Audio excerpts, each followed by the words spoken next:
You run like crazy to your car on a sweltering summer day, hoping for some respite.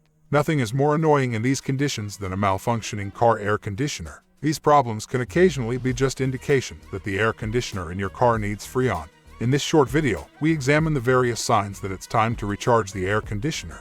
We also provide an estimate for the cost of the repairs so you know what to anticipate.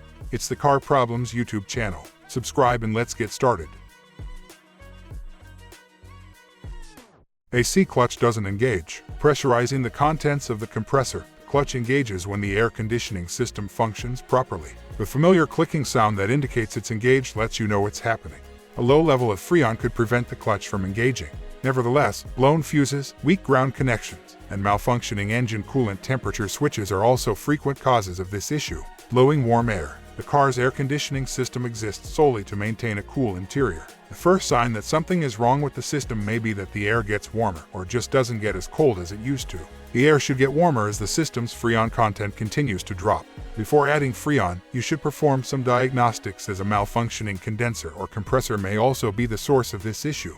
Low pressure on gauges. You may notice that the system is low if you are doing some basic AC checks. Attach the low and high side ports of the manifold gauges. With the engine off, begin by examining the gauges. The low side may read between 35 and 40 psi when the engine is running and the air conditioning is on high, while the high side will read between 200 and 350 psi. Anything less than this indicates that Freon is required by the system. Leaking system. One of the main reasons for low Freon is air conditioning leaks. Because of the oil in the refrigerant, you may be able to locate the leak.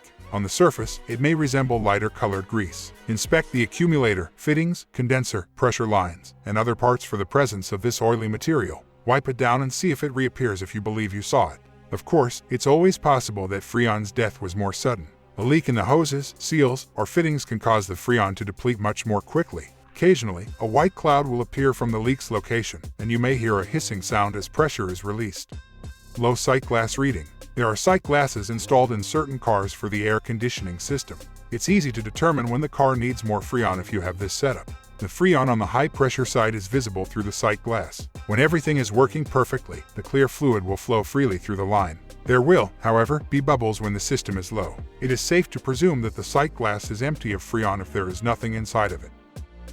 Cost to recharge. The cost of the parts and labor for a professional car air conditioning recharge could run you anywhere from $125 to $200. Unless it is combined with other services, the service visit shouldn't take longer than an hour. Recharging the air conditioning system at your home garage can help you save money. You can save a sizable sum of change if you already own the necessary tools. Recharging the system at home may only cost $20 to $30. Remember that depending on your state and country, you might require the appropriate certification. If you try to do the work without the necessary knowledge, you run the risk of breaking things. Hope the information was helpful for you. If so, please press the like button and subscribe to the channel.